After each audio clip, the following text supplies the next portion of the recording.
Hello and नमस्ते, मैं Priyanka Singh and welcome to law Gurukul.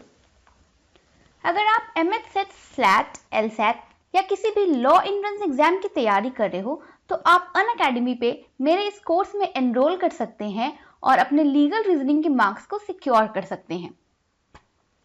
तो चलिए आज के टॉपिक की तरफ बढ़ते हैं। आज का हमारा टॉपिक है intellectual property rights law, that is IPR law. Either you are studying law or commerce or medical या फिर एग्रीकल्चर, आप किसी भी फील्ड में स्टडी कर रहे हो, IPR is common topic for all the streams. So आज के इस वीडियो में हम intellectual property rights law that is IPR के इंट्रोडक्शन, उसके मीनिंग को समझेंगे, इसका काम क्या है, इसका पर्पस क्या है, इसके कितने टाइप्स होते हैं और साथ ही साथ हम आईपीआर के बेसिक हिस्ट्री को भी डिस्कस करेंगे। So let's start. Intellectual property rights, ये क्या होता है? It is the creation which are made using the mental labors of the individuals. Individual के mental labor, उनके mind और उनके intellectual से जो भी चीजें create हो रही है, that is intellectual property. यानी कि हमारा जो mind है, हमारा brain है, हमारा मेंटल लेबर, हमारे मेंटल एफर्ट की वजह से हम कुछ भी नया क्रिएट कर रहे हैं, इन्वेंट कर रहे हैं, that is our intellectual property. Intellectual property एक बहुत ही ब्रॉड कैटेगरी का टर्म है क्योंकि ये हम इनटैंजिबल एसेट्स की बात कर रहे हैं। टैंजिबल एसेट्स यानी कि जो चीजें हमें दिखाई देती है, जो एसेट हमें दिखाई देते हैं, उन्हें तो डिस्क्राइब करना बहुत ईजी होता है, लेकिन हम यहाँ इंटेलेक्चुअल प्रॉपर्टी की बात कर रहे हैं, ये इनटैंजिबल होता है क्योंकि ये mind, mental labour, mental capacity पर बेस्ड है। तो किसी का माइंड तो हम देख नहीं सकते ना, इट इज अ फीलिंग, ये तो जस्ट हम फील कर सकते हैं। तो इसलिए ये इनटैंजिबल एसेट्स है और इसको ब्रॉड कैटेगरी है, इसलिए इसे डिफाइन करना थोड़ा सा मुश्किल है। लेकिन इंटेलेक्चुअल प्रॉपर्टीज को लीगली प्रोटेक्ट किया जा सकता है किसी कंपनी के थ्रू या फिर किसी इंडिविजुअल के थ्रू, ताकि जो और जो थर्ड पर्सन है वो हमारे कंसेंट के बिना हमारे इंटेलेक्ट को, हमारे माइंड के क्रिएशन को यूज ना कर पाए। तो इंटेलेक्चुअल प्रॉपर्टी बेसिकली एक इंटैंजिबल एसेट्स होता है, ये नॉन फिजिकल एसेट होता है जो कि किसी कंपनी या फिर कोई एक पर्सन ओन करता है। One more important thing about intellectual property is that ये किसी इंडिविजुअल के माइंड और इंडिविजुअल पर्सन का ही नहीं होता है, intellectual property as a company whole भी होता है। ठीक है, कि ऐसा नहीं कि सिर्फ एक ही माइंड का, एक ही पर्सन का माइंड और उसका एफर्ट, उसका लेबर ही काम कर रहा है। जब एक कंपनी में there is a group of people, है ना, जब ग्रुप ऑफ पीपल एक साथ मिलकर कोई काम कर रहे हैं, एक साथ सबका माइंड अप्लाई होता है, उसके बाद एक न्यू चीज इन्वेंट हो रही है, तो ये जो इंटेलेक्चुअल प्रॉपर्टी है ये किसी इंडिविजुअल पर्सन का नहीं होता है, ये इंटेलेक्चुअल प्रॉपर्टी उस होल कंपनी का होता है। और अगर कोई सेपरेट इंडिविजुअल अपना माइंड अप्लाई करके किसी नई चीज को क्रिएट कर रहा है तो वो सिर्फ इंडिविजुअल उस पर्सन का इंटेलेक्चुअल प्रॉपर्टी होएगा। क्लियर? इसका बेसिक मीनिंग क्या है? It is like an umbrella in which there are a set of intangible assets that are not physical in nature. IPR is like an umbrella. IPR, इसके अंदर सारे rights जो हैं वो प्रोटेक्ट होते हैं। जैसे हमने पहले पढ़ा कि एक ब्रॉड टर्म है, इसे स्पेसिफिकली डिफाइन करना थोड़ा सा डिफिकल्ट है, इसलिए हमने एक ब्रॉड टर्म में से अम्ब्रेला का नाम दे दिया है और जिसके अंदर सारे छोटे छोटे इंटेंजिबल एसेट्स जो हैं वो सिक्योर हो जाते हैं। Intellectual property is owned and legally protected by a person or company from outside use or implementation without consent. Intellectual property क्या करता है? ये ओनर को लीगली प्रोटेक्ट करता है। किससे प्रोटेक्ट करता है? किसी थर्ड पर्सन से, किसी आउटसाइडर से, ताकि वो हमारे इंटेलेक्चुअल प्रॉपर्टी को यूज नहीं करे, इंप्लीमेंट ना करे विदाउट आवर कंसेंट। कोई भी चीज अगर हमारी है तो हमारा उस पर एक्सक्लूसिव राइट होता है हर चीज करने का। ठीक है, और अगर कोई थर्ड पार्टी हमारे इस चीज को यूज कर रहा है तो वो चीज नहीं होनी चाहिए। तो आईपीआर क्या है, इंटेलेक्चुअल प्रॉपर्टी राइट क्या है? बेसिकली ये हमारे जो इंटेलेक्ट है, हमारा जो माइंड है, हमारी माइंड की जो क्रिएशन है, उसे हमें प्रोटेक्शन देता है ताकि कोई थर्ड पार्टी हमारे कंसेंट के बिना, हमारी मर्जी के बिना हमारे इंटेलेक्ट को, हमारे माइंड के जो क्रिएशन है उसे यूज ना करे। Intellectual property can consist of many types of assets including trademark, patents, copyright. Intellectual property जो है वो बहुत टाइप के एसेट्स को सिक्योर करता है, जैसे हमने ये अम्ब्रेला वाला पार्ट पढ़ा, ये बहुत सी चीजों को सिक्योर करता है। इसमें आता है हमारा ट्रेडमार्क, इसमें आता है कॉपीराइट, इसमें आता है पेटेंट। तो ये सभी चीजें इंटेलेक्चुअल प्रॉपर्टी राइट के अम्ब्रेला के अंडर सिक्योर होती है। Intellectual property infringement occurs when a third party engages in the unauthorized use of the asset. ये infringement ये जस्ट एक लीगल टर्म है कि अगर कोई थर्ड पार्टी हमारे इंटेलेक्ट को, हमारी प्रॉपर्टी को, हमारी इंटेंजिबल प्रॉपर्टी को अनऑथोराइज यूज करता है, हमारी परमिशन के बिना यूज करता है, तो उस टर्म को हम कहते हैं intellectual property infringement. Legal protection for most intellectual property expire after some time. ये जो लीगल प्रोटेक्शन हमारे आईपीआर को मिल रही है, लीगल प्रोटेक्शन, इसका एक टाइम पीरियड होता है, फिक्स्ड टाइम पीरियड होता है। लेकिन कुछ ऐसे इंटेलेक्चुअल प्रॉपर्टीज हैं जैसे कि हमारा ट्रेडमार्क, जो कि हमेशा के लिए रहता है हमारे पास, इट लास्ट फॉरएवर। किसी भी प्रॉपर्टी पे, किसी भी बिजनेस का अगर हम ट्रेडमार्क रजिस्टर्ड करवा लेते हैं तो ये इसके ऊपर एक्सक्लूसिव राइट्स जो है वो हमें लाइफ लॉन्ग मिलते हैं, यानी कि हमेशा के लिए मिल जाते हैं। बाकी कुछ प्रॉपर्टीज ऐसी हैं, इंटेलेक्चुअल प्रॉपर्टीज, जिनमें टर्म जो है वो फिक्स्ड होता है कि आप इस पर सिर्फ 60 इयर्स के लिए ही अपना एक्सक्लूसिव राइट यूज कर सकते हो। उसके बाद ये पब्लिक डोमेन में इजीली अवेलेबल हो जाता है, इसके लिए फिर आपकी परमिशन की जरूरत नहीं पड़ती है। लेकिन जो टाइम पीरियड फिक्स्ड होता है, उस टाइम पीरियड के अंदर अगर कोई आपके इन्वेंशन को यूज करना चाहता है तो उससे आपको परमिशन लेनी पड़ेगी, उससे आपको लाइसेंस जो है, आप लाइसेंस दोगे तभी वो आपकी उस चीज को यूज कर पाएगा। लेकिन ट्रेडमार्क जो है वो हमेशा के लिए आपको इंटेलेक्चुअल प्रॉपर्टी राइट्स जो है, आपके राइट्स को प्रोटेक्ट करता है। स्कोप क्या क्या है? तो आईपीआर को ब्रॉडली, जैसे हमने कहा कि ये बहुत ब्रॉड टर्म है, तो इसमें फिर छोटे छोटे चीजें आती है। तो इसमें क्या है, ब्रॉडली इसे 2 कैटेगरीज में क्लासिफाई किया गया है आईपीआर को। एक तो होता है कॉपीराइट और एक होता है industrial property.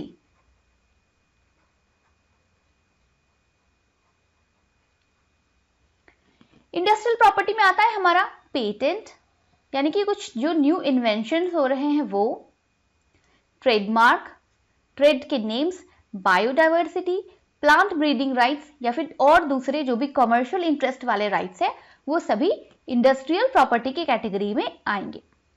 A patent gives its holder the exclusive right to use the intellectual property for the purpose of making money from the invention. Industrial property नाम से ही पता चल रहा है कि ये कॉमर्शियल, इंडस्ट्री से रिलेटेड बातें कर रहा है ना।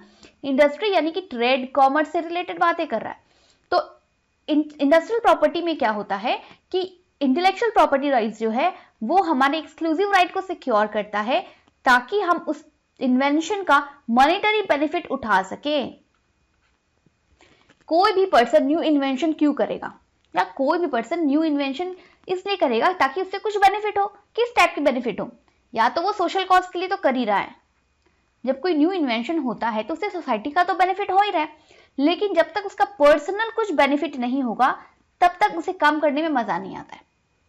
सोशल कॉज के लिए पर्सनल खुशी मिलती है, दैट इज अनदर थिंग, लेकिन जब यहाँ पे कॉमर्शियल बेनिफिट, मनी की बात आती है तो वो भी जरूरी है, क्योंकि आज आप इन्वेंशन कर रहे हो तो आपके खर्चे भी तो हो रहे, एक्सपेंसेस भी तो हो रहे, फ्री में तो आप इन्वेंशन कर नहीं रहे हो, तो आपके अपने पॉकेट से मनी भी तो नहीं जाना चाहिए, आपका लॉस भी तो नहीं होना चाहिए अगर आप बेनिफिट नहीं उठा रहे हो तो इंडस्ट्रियल प्रॉपर्टी राइट में यही है कि ये जो आपका इन्वेंशन हो रहा है इससे आपको मॉनेटरी वैल्यू कुछ मिले, इससे आपका कुछ मॉनेटरी फायदा भी हो, तभी आप और ज्यादा इन्वेंशन करने के लिए एनकरेज होते हो। तो इंटेलेक्चुअल प्रॉपर्टी राइट्स क्या है, इसमें जो पेटेंट वगैरह के थ्रू जो राइट्स दिए जाते हैं ये एक्सक्लूसिव राइट होते हैं, so that you can make money out of your invention. अगर कोई आपके इन्वेंशन को यूज भी करता है तो बदले में आप उसे लाइसेंस देते हो और आपको कुछ उसके रिटर्न में मनी फेवर मिलता है, या फिर आप कुछ अच्छा इन्वेंट कर रहे हो तो उससे आप अपने बिजनेस में इंस्टॉल करके उससे मॉनेटरी बेनिफिट उठा सकते हो। तो industrial property basically in commercial interest से रिलेटेड चीजों पर बात करता है। नेक्स्ट आता है हमारा कॉपीराइट। कॉपीराइट क्या करता है, कॉपीराइट जो है वो लिटरेचर की बात करता है, साइंटिफिक वर्क्स की बात करता है और सॉफ्टवेयर की बात करता है। कॉपीराइट में लिटरेचर, साइंटिफिक वर्क और सॉफ्टवेयर, इन सब चीजों को प्रोटेक्शन मिलती है। इंडस्ट्री में हमने क्या पढ़ा, इंडस्ट्री में ट्रेडमार्क, पेटेंट, इस तरह से इंडस्ट्री से रिलेटेड जो भी चीजें हैं वो इंडस्ट्रियल में आती है। और literature, art, audio visual, scientific work, software, इन सब से ये सभी चीजें जो है वो कॉपीराइट के अंडर प्रोटेक्ट होती है। कोई भी इन्वेंशन या फिर न्यू क्रिएशन, कोई नया प्रोसेस, कोई न्यू मशीनरीज, उनका मैन्युफैक्चरिंग, ये सभी जो है इन्वेंशंस कहलाता है। Copyright does not give you the exclusive right to an idea, but it protects the expression of ideas that are different from the patent. अब यहाँ पर थोड़ा सा कॉपीराइट और पेटेंट और इन्वेंशन के डिफरेंट को समझते हैं। आपका कोई बेसिक आइडिया है किसी चीज को, सपोज मैन्युफैक्चरिंग का, यू हैव एन आइडिया कि आप कुछ नई तरीके से किसी चीज को मैन्युफैक्चर कर सकते हो। आईपीआर क्या करता है? आईपीआर आपके आइडियाज को प्रोटेक्ट नहीं करता है। आईपीआर आपके आइडियाज को, जो फॉर्म आपने दिया है, ये उसे प्रोटेक्ट करता है। मैन्युफैक्चर जो आपने किया है उसका जो प्रोसेस है, आईपीआर उसे प्रोटेक्ट करेगा और उस मशीनरी को प्रोटेक्ट करेगा। और कॉपीराइट के टर्म में जो आपका आइडिया है उसको आपने बुक के फॉर्म में लिखा है, आपके मन में कोई अच्छी स्टोरी है तो आपके माइंड के अंदर जो स्टोरी है उसे तो इंटेलेक्चुअल प्रॉपर्टी के अंदर प्रोटेक्शन नहीं मिलेगी। उसे जब आपने किसी फॉर्म में इन्वेंट चेंज कन्वर्ट कर दिया है, आपका जो आइडिया है उसने उसको आपने बुक के फॉर्म में लिख दिया, तो ये जो बुक है, जो आपका लिटरेरी वर्क है, इससे प्रोटेक्शन मिलेगा। क्लियर हो रही है चीजें? आईपीआर क्या करता है? ये सिर्फ आपके आइडिया को प्रोटेक्ट नहीं करता है, ये आइडिया जब किसी फॉर्म में रूप ले लेती है, आइडिया किसी चीज का रूप ले लेती है, उस फॉर्म को आईपीआर जो है वो प्रोटेक्ट करता है। इसीलिए कॉपीराइट जो है वो इन्वेंशन और पेटेंट से डिफरेंट है। पेटेंट वगैरह में हम प्रोसेस को भी प्रोटेक्शन दे रहे हैं आईपीआर के अंदर, कि जिस तरीके से आप इसमें क्या क्या चीजें यूज करके किस किस प्रोसेस से आप किसी चीज को बना रहे हो। लेकिन कॉपीराइट में वो प्रोसेस कुछ नहीं है। आपके मन में कोई आइडिया था, आपने उसे पेपर पे लिख दिया, तो इसमें प्रोसेस तो कुछ नहीं है। इसलिए आईपीआर कॉपीराइट में क्या करता है? कॉपीराइट ये सिर्फ आपके आइडिया को, जो आपने फॉर्म दिया है, उस फॉर्म को प्रोटेक्ट करता है। कॉपीराइट में प्रोसेस की बात नहीं आती। ठीक है, पेटेंट, ट्रेडमार्क, कॉपीराइट, इन तीनों का बेसिक डिफरेंस क्लियर हो गया कि आईपीआर में कॉपीराइट के अंदर कौन कौन सी चीजें प्रोटेक्ट होती है और पेटेंट और ट्रेडमार्क के अंदर कौन कौन सी चीजें प्रोटेक्ट होती है। म्यूजिक, ऑडियो विजुअल वर्क्स, ये सभी चीजें कॉपीराइट के अंदर आती है। ठीक है, कॉपीराइट का ड्यूरेशन होता है 60 years plus after the death of the creator, यानी जितना भी लाइफ है ऑथर का प्लस 60 इयर्स तक कॉपीराइट को प्रोटेक्शन दिया जाता है। उसके बाद ये पब्लिक डोमेन में फ्रीली अवेलेबल हो जाता है। उसके बाद कोई भी इसे विदाउट देयर परमिशन यूज कर सकता है। In other words, an author's book is copyrighted for his entire life, पूरे लाइफ के लिए होता है, plus 60 years after his death. ठीक है, Unlike patent, there is no requirement of the administrative process in copyright law. अब जैसे कि सभी लॉज, सभी राइट्स, सबका प्रोटेक्शन, सबका मीनिंग अलग अलग है, उसी तरह से सबका एडमिनिस्ट्रेटिव प्रोसेस भी अलग अलग है। किस तरह से हम पेटेंट को रजिस्टर कर सकते हैं, किस तरह से कॉपीराइट लॉज के अंदर अपने कॉपीराइट को रजिस्टर कर सकते हैं, इन सब का प्रोसेस जो है वो अलग अलग होता है। कंपेरेटिवली कॉपीराइट लॉ के अंदर प्रोटेक्शन जो है वो थोड़ा इजी पड़ता है, उसका एडमिनिस्ट्रेटिव प्रोसेस थोड़ा सा कम कॉम्प्लेक्स है compare to the patents and the trademark laws. ठीक है, जब हम आगे डिटेल में इन लॉज को एक एक कर कर पढ़ेंगे तब आपको इसमें प्रोसेस समझ में आएगा कि किस तरह से हम अपने राइट्स को, पेटेंट के अंदर के राइट्स को, कॉपीराइट के राइट्स को हम प्रोटेक्ट कर सकते हैं, इसका लाइसेंस रजिस्टर कैसे करवा सकते हैं और इससे हमें क्या क्या राइट्स मिलते हैं और इन्फ्रिंजमेंट होने पर हमें क्या करना है। तो ये सब हम सेपरेट वीडियोज में पढ़ेंगे। अभी के लिए फॉर द बेसिक्स आप बस इतना समझ के रखो कि कॉपीराइट लॉज एक्सेस करने का जो प्रोसेस है, जो एडमिनिस्ट्रेटिव प्रोसेस है, वो थोड़ा सा इजीएस्ट है compare to the patent and trademark. Types of IPR, intellectual property rights, ये जो हमने अम्ब्रेला पढ़ा, ये एक्चुअली कौन कौन सी चीजों को प्रोटेक्ट करता है? ये प्रोटेक्ट करता है सबसे पहले कॉपीराइट, जैसे हमने पढ़ा literary work, music, audio video, cinematography, ये सभी चीजें कॉपीराइट के अंदर आती है। Software, these all are copyright. Patent, किसी भी बिजनेस का जो इन्वेंशन है, बिजनेस इन्वेंशन में हम पेटेंट रजिस्टर करवाते हैं। ट्रेडमार्क किसी बिजनेस का लोगो हो गया, उसको एक सेपरेट एंटिटी हम दे रहे हैं। किसके थ्रू देते हैं separate entity? With the help of trademark, यानी अपने बिजनेस को एक सेपरेट नाम दे दिया तो वो होता है ट्रेडमार्क। और जो प्रोसेस होता है, इन्वेंशन होता है, उससे वो प्रोटेक्शन मिलता है अंडर पेटेंट। इंडस्ट्रियल डिजाइन, किसी भी इंडस्ट्री का न्यू डिजाइन, मैन्युफैक्चरिंग मशीन जो है उनका डिजाइन, ये सभी इंडस्ट्रियल डिजाइन में आते हैं। ज्योग्राफिकल इंडिकेशन, ज्योग्राफिकल इंडिकेशन यानी कि जैसे आगरे का पेठा, जो पेठा आगरा में बनता है वो कहीं और नहीं बन सकता बिकॉज ऑफ इस ज्योग्राफिकल कंडीशन। आगरा की जो ज्योग्राफिकल कंडीशन जो है वो ऐसी है जिसकी वजह से जो पेठा वहां अवेलेबल है वो सेम टेस्ट वाला पेठा आपको दूसरी जगह पर नहीं मिल सकता। नागपुर ऑरेंजेस है ना, जैसा क्लाइमेट कंडीशन नागपुर का है उसकी वजह से वहां पर ऐसे टेस्टी ऑरेंजेस जो है वो ग्रो करते हैं। तो आप क्या कोलकाता में वैसा क्लाइमेट ला सकते हो जैसा नागपुर का है? नहीं ला सकते। इसीलिए ये सभी चीजें ज्योग्राफिकल इंडिकेशन के अंडर प्रोटेक्ट होती है कि वहां की जो ज्योग्राफिकल कंडीशन है वो ऐसी है जिसकी वजह से वहां पे कुछ चीजों को बेनिफिट मिलता है। तो ये सभी चीजें ज्योग्राफिकल इंडिकेशन के अंडर प्रोटेक्ट होती है। Layout design of integrated circuit, software से रिलेटेड जो भी डिजाइन होते हैं वो।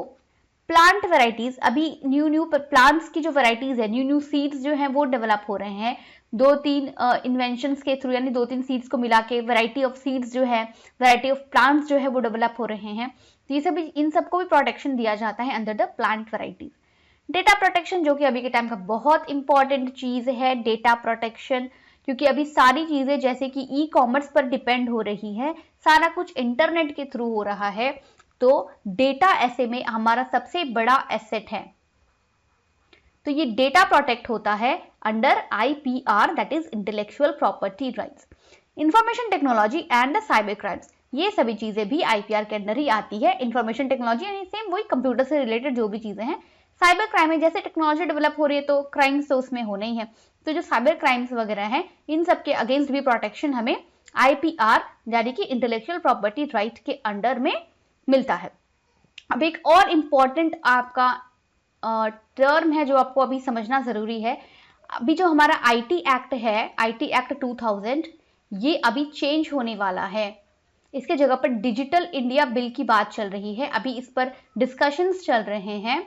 डिजिटल इंडिया बिल, ओके, ये आने वाले टाइम पर IT एक्ट को रिप्लेस कर देगा और ये डिजिटल इंडिया एक्ट आ जाएगा 2023 या 2024 में। वैसे अभी ये डिजिटल इंडिया बिल पर काम चल रहा है ना, अभी तो वो बिल ही है क्योंकि जब वो बिल दोनों हाउस से पास हो जाएगा उसके बाद ये एक्ट का फॉर्म लेगा।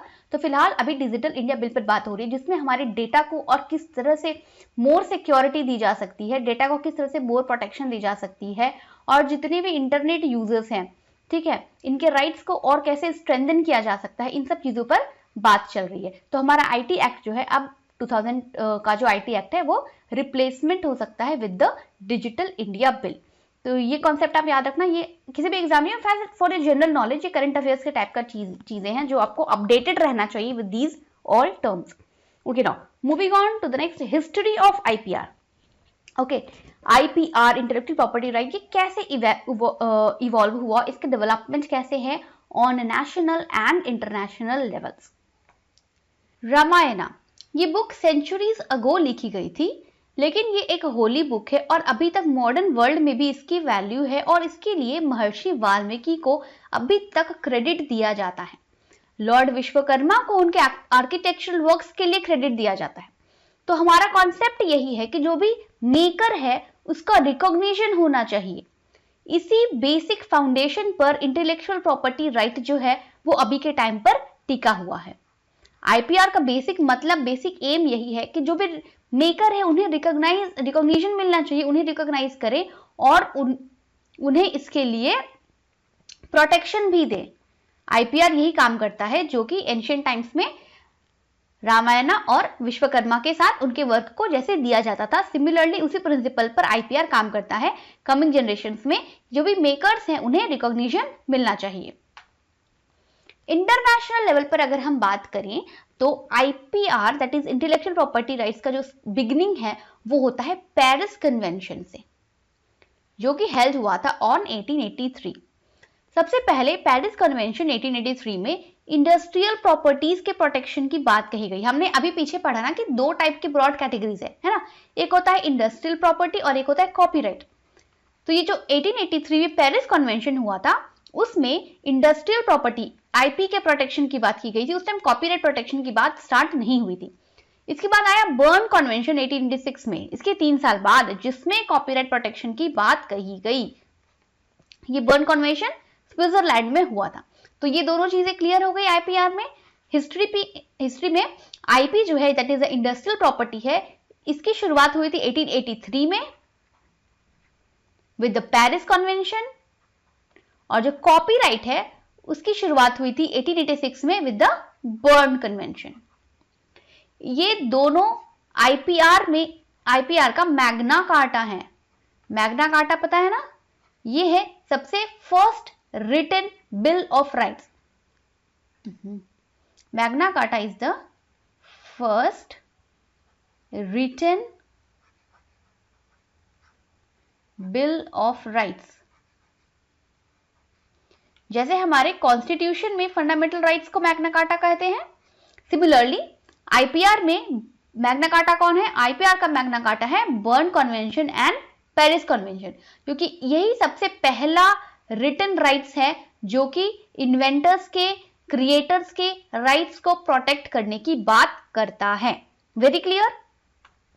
Now for the first time in 1856 India में सबसे पहले 1856 में इंडियन पेटेंट्स एक्ट आया था। जब यहां पर 1856 में जब ब्रिटिश रीजन का काम चल रहा था, ड्यूरिंग द ब्रिटिश रीजन, उस टाइम पर ही इंडिया में पेटेंट्स के प्रोटेक्शन के लिए इंडियन पेटेंट्स एक्ट बन गया था इन द ईयर 1856।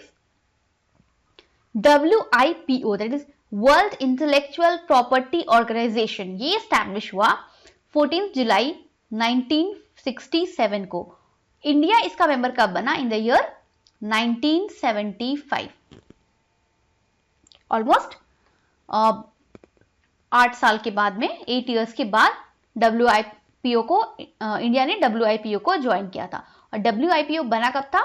14 जुलाई को 1967 में। अब WIPO क्या है, इसका क्या काम है? WIPO एक स्टैब्लिशमेंट है, एक लैंडमार्क स्टैब्लिशमेंट है in the history of IPR in the global level. International level पर IPR इंटेलेक्चुअल प्रॉपर्टी राइट्स के प्रोटेक्शन के लिए एक लैंडमार्क ऑर्गेनाइजेशन, एक लैंडमार्क एस्टैब्लिशमेंट बना जिसका नाम है वर्ल्ड इंटेलेक्चुअल प्रॉपर्टी ऑर्गेनाइजेशन। ये स्टॉकहोम में साइन हुआ था इन द ईयर 1967। उसके बाद पेरिस कन्वेंशन, जो हमने पीछे देखा ना, पेरिस कन्वेंशन 1883 वाला, ये पेरिस कन्वेंशन ही 1883 का जो पेरिस कन्वेंशन था उसे ही रिवाइज कर दिया गया, उसे ही चेंज करके 1967 में WIPO का नाम दे दिया गया। ठीक है, WIPO यूनाइटेड नेशंस का एक इंपॉर्टेंट पार्ट बन गया, जो कि इंटेलेक्चुअल एक्टिविटीज को, उसकी क्रिएटिविटी को और टेक्नोलॉजीज को, इन सबको रेगुलेट करने लगा।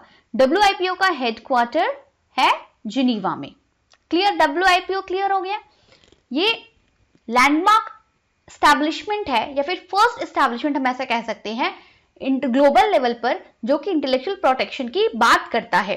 ये जो पेरिस कन्वेंशन था 1883 का, यही सब्सिक्वेंटली चेंज होकर के WIPO बन गया, और ये यूनाइटेड नेशंस का एक इंपॉर्टेंट पार्ट है।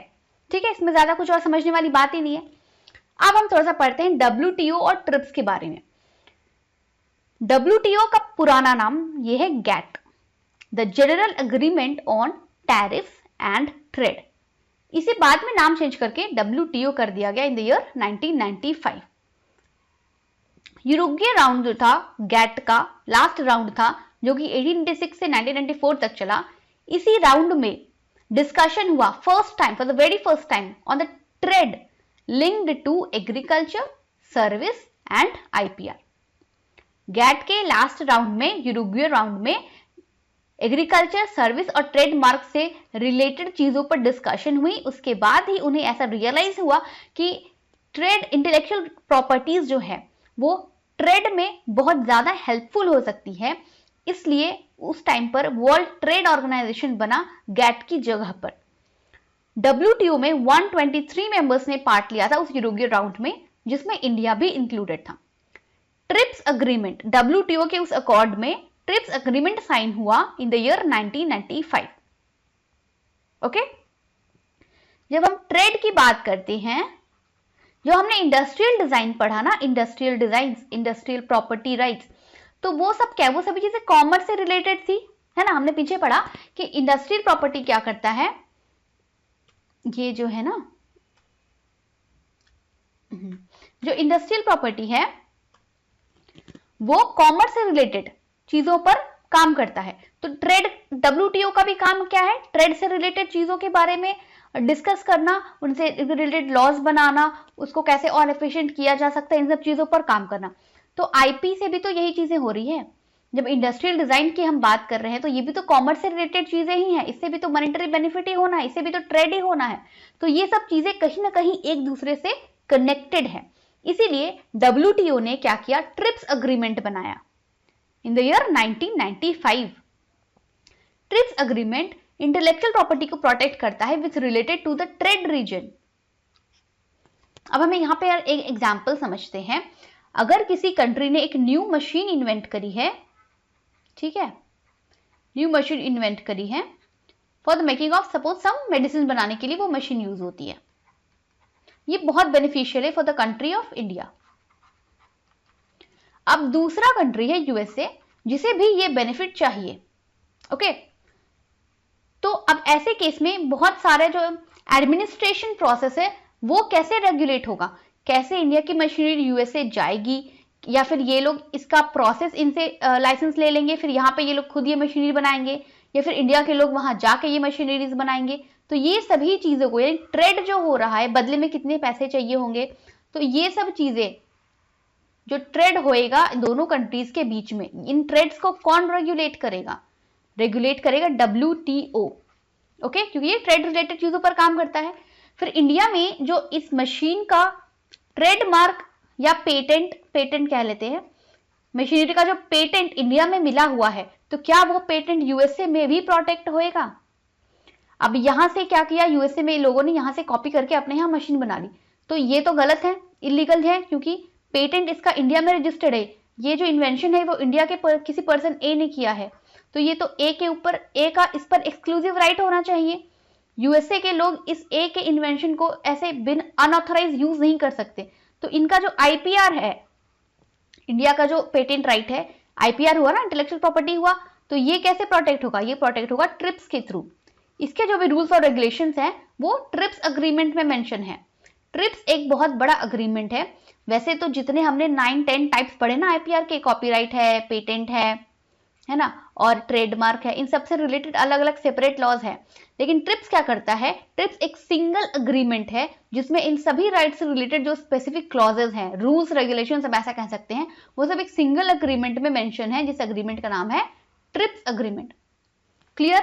ये इंटरनेशनल लेवल पर एक सिंगल लॉ होना, सिंगल रूल होना जरूरी था, क्योंकि ऐसे तो सब कंट्री के अपने अलग अलग लॉज हैं, तो रूल्स रेगुलेशंस को लेकर काफी बायसनेस हो जाएगी और लोग क्लियरली समझ नहीं पाएंगे कि उन्हें क्या करना चाहिए, क्या चीज लीगल है, क्या चीज इलीगल है। इसीलिए सब लोगों के लिए एक यूनिवर्सल लॉ बनाया गया regarding all intellectual property rights, और ये जो भी रूल्स हैं वो कहाँ मेंशन है, वो सभी ट्रिप्स अग्रीमेंट में मेंशन है। ठीक है, वेरी इजी, वेरी क्लियर।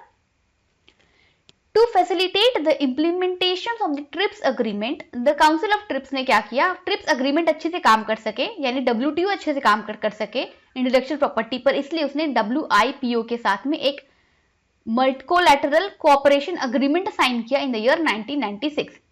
क्योंकि सभी चीजें आपस में इंटरकनेक्टेड है, WTO, ट्रिप्स और WIPO, इसलिए इन सबका आपस में मिलकर काम करना जरूरी था। इसलिए 1996 में WIPO और WTO इन दोनों के बीच में एक कोऑपरेशन अग्रीमेंट साइन हुआ। इसमें as explicitly set out in the preamble of the TRIPS agreement, the WTO desires a mutually supportive relationship with WIPO।